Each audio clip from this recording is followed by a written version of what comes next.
بسم اللہ الرحمن الرحیم۔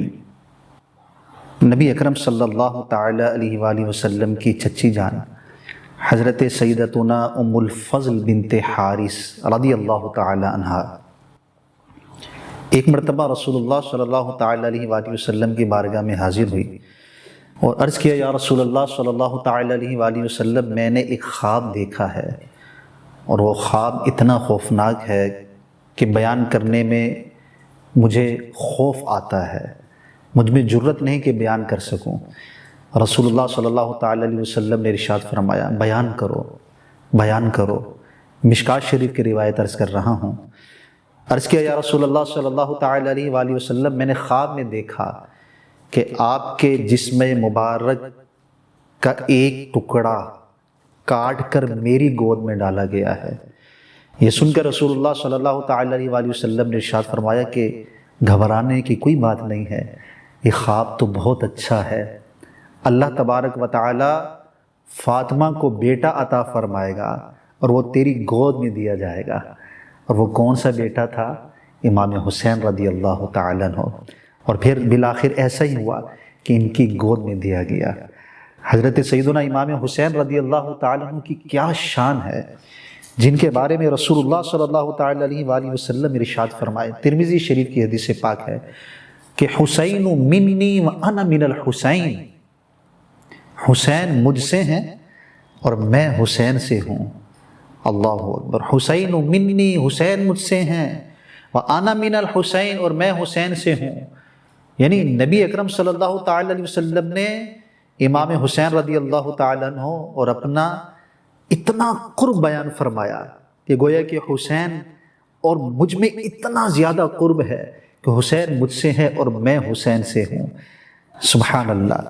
اور ایک حدیث پاک میں نبی اکرم صلی اللہ تعالی علیہ وآلہ وسلم نے ارشاد فرمایا کہ جس کو یہ پسند ہو کہ کسی جنتی جوانوں کے سردار کو دیکھے تو وہ حسین کو دیکھے۔ حسین وہ ہے جو جنتی جوانوں کا سردار ہے۔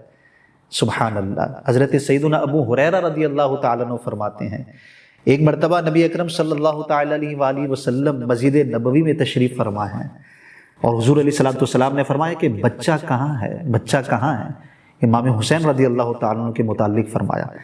پھر کچھ ہی دیر کے بعد امام حسین رضی اللہ تعالیٰ عنہ دوڑتے دوڑتے حضور اکرم صلی اللہ تعالی علیہ وسلم کی گود میں آ کر بیٹھ گئے۔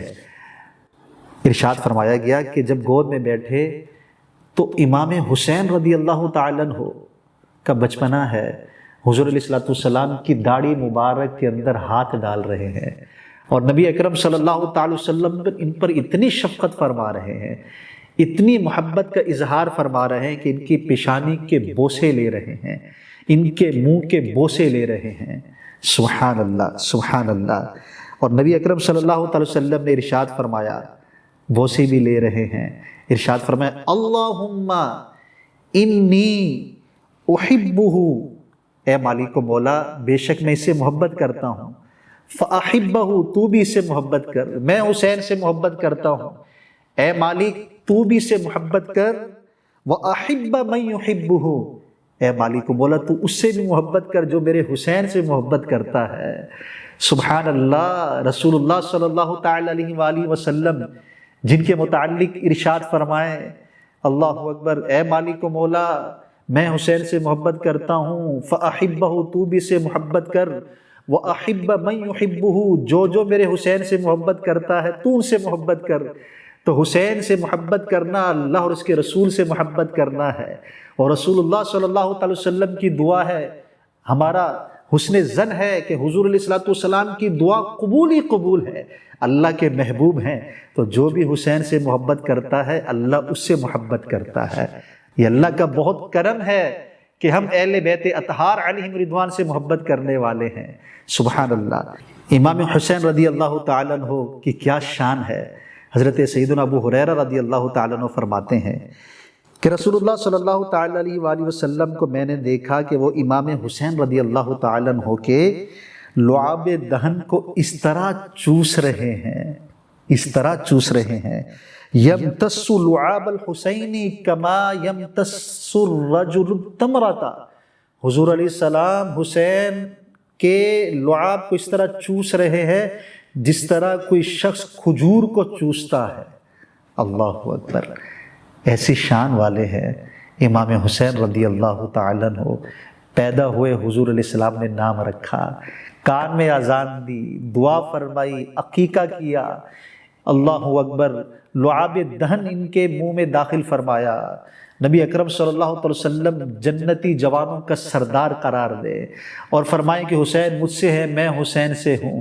اللہ کی بارگاہ میں فریاد کرے، التجا کرے، مالک میں حسین سے محبت کرتا ہوں، تو بھی اس سے محبت کر، اور جو جو حسین سے محبت کرتا ہے اے مالک کو مولا تو اس کو بھی اپنا محبوب بنا لے۔ شواہد النبوہ کی روایت ہے کہ علامہ جامی رحمۃ اللہ تعالی علیہ تحریر فرماتے ہیں کہ ایک روز رسول اللہ صلی اللہ تعالی علیہ وآلہ وسلم نے اپنی دائیں طرف امام حسین رضی اللہ تعالیٰ عنہ کو بٹھایا ہوا تھا اور اپنی بائیں طرف اپنے صاحبزادے حضرت سیدنا ابراہیم رضی اللہ تعالیٰ عنہ کو بٹھایا ہوا تھا۔ حضرت جبریل علیہ السلام حضور اکرم صلی اللہ تعالی علیہ وآلہ وسلم کی بارگاہ میں حاضر ہوئے اور عرض کیا، یا رسول اللہ صلی اللہ تعالی علیہ وسلم، ان دونوں کو اللہ تعالیٰ آپ کے پاس جمع نہیں فرمائے گا، یعنی ان میں سے ایک کو پسند کر لیجئے اور ایک کو اللہ تبارک و تعالیٰ وفات دے گا۔ اللہ اکبر۔ نبی اکرم صلی اللہ تعالی علیہ وسلم نے فرمایا کہ اگر میں ابراہیم کو اختیار کر لیتا ہوں اور حسین کی وفات ہو جاتی ہے تو اس کا زیادہ غم مجھے ہی پہنچے گا، مجھے یہ گوارا ہے، لیکن اگر حسین اس دنیا سے چلے جاتے ہیں تو مجھے بھی غم ہوگا، میرے ساتھ ساتھ فاطمہ کو بھی دکھ پہنچے گا، رنج پہنچے گا، علی کو بھی دکھ پہنچے گا، تو مجھے اپنا غم پسند ہے، مجھے علی اور فاطمہ کا غم پسند نہیں ہے۔ رسول اللہ صلی اللہ تعالی علیہ وآلہ وسلم نے امام حسین رضی اللہ تعالیٰ عنہ کو اختیار فرما لیا۔ علامہ جامی علیہ رحمہ فرماتے ہیں کہ 3 دن کے بعد حضرت سیدنا ابراہیم رضی اللہ تعالیٰ عنہ جو رسول اللہ صلی اللہ تعالی علیہ وسلم کے صاحبزادے ہیں، ان کا انتقال ہو جاتا ہے۔ میرے آقا صلی اللہ تعالی علیہ وسلم نے حسین کو چن لیا، حسین کو اختیار کیا، حسین کو پسند فرمایا۔ اور جب راوی لکھتے ہیں کہ اس واقعے کے بعد امام حسین رضی اللہ تعالیٰ عنہ جب آتے، حضور علیہ السلام ان کو دیکھتے، ان کو گلے لگا لیتے، ان کے پیشانی کے بوسے دیتے اور فرماتے مرحبا مرحبا۔